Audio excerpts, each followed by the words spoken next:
Memoir essay. A few names and details altered. Any resemblance to fictional characters merely coincidental. Jay, what made you the way you are? Coming abruptly and off subject, this both jarred and amused me. How would I know? My stepdaughter seemed serious and intense. She was always both loving and perceptive. I laughed, considered briefly, and then shrugged and said, "Time, chance, and heredity, dear."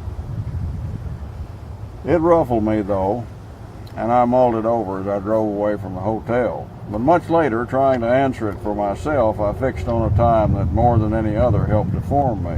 The fall and winter of 1945, spring and summer of 1946.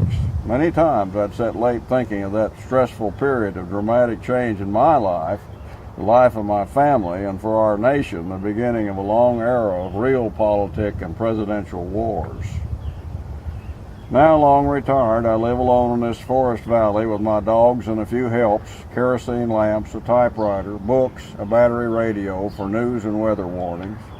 I try to sum up my emotional life in those crucial months and tell of those who affected me most deeply.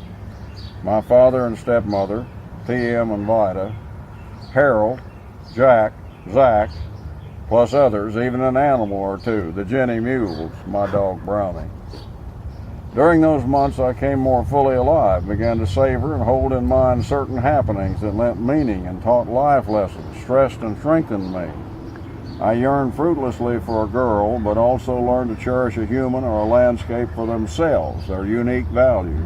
I also learned that caring deeply for the singular could not alone save it, that often malign human action caused the loss. I began to suspect this as a small child. Experience confirmed it. So ever since Annie's query provoked me, I've been dusting off Rembrandt amber chunks of memory, peering again into those times and events for the birth of identity and personality, and also trying to honor an old vow to Harold's memory. On a snowy night in January 1943, my father brought us to Hilltops, some tourist cabins on the ridge at the east end of the dam site on the North Fork River. This was the next to last move in our family's hopscotch trail through the Depression 30s and feverish wartime 40s.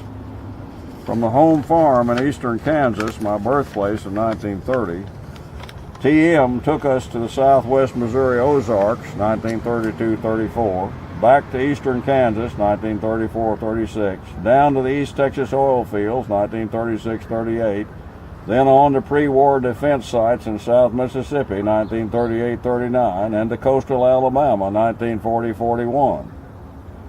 In late 1941, the Pearl Harbor attack coincided with the end of the Brookley Field work contract. Dad's decision to move us away from the coast became final when a patrol plane landed at Brookley, shot up in a duel with a German submarine.